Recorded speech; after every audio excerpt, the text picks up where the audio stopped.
Morning everyone. তো আজকে আবার একটা নতুন ব্লগ শুরু করছি। আজকে সোমবার, তো আজকে মেয়ের জন্মদিন। তো চলো ব্লগটা স্টার্ট করি, পরে আবার। তো হ্যালো এভরিওয়ান, দেখো ব্রেকফাস্টটা তৈরি করে নিয়েছি। কী ব্রেকফাস্ট করেছি দেখো, মেয়েকে ম্যাগি করেছি। তো চলো মেয়ে খেয়ে নিক, পরে এখন রান্নাঘরে চলে এসেছি। রান্না বান্না স্টার্ট করে দিয়েছি। দেখো প্রথমে তো পায়েসটা রান্না করছি। তো চলো, দেখো রান্না বান্না তো কমপ্লিট হয়ে গেছে। এবার মেয়েকে মেয়েকে খাবার দিয়ে দিয়েছি। কী কী মেনু করেছি: বাচ্চাদের ভাজা, ডাল, মাছের ঝোল, চাটনি, পায়েস।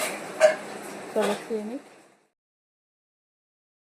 দেখো মেয়ে রেডি হয়ে গেছে কেক কাটার জন্যে। দেখো বন্ধু এসছে। দেখো রাত্রেবেলা খেতে বসে গেছে। তো আজ মেয়ের বার্থডের জন্য চলো, এই যে বিরিয়ানি খাচ্ছে। তো চলো, আমার খাবারও বেড়ে নিয়েছি বিরিয়ানি। চলো তাহলে আজকে আমাদের ভিডিওটি এখানে শেষ করছি। যদি কিছু ভালো লাগে তাহলে লাইক, কমেন্ট আর সাবস্ক্রাইব করতে পারো।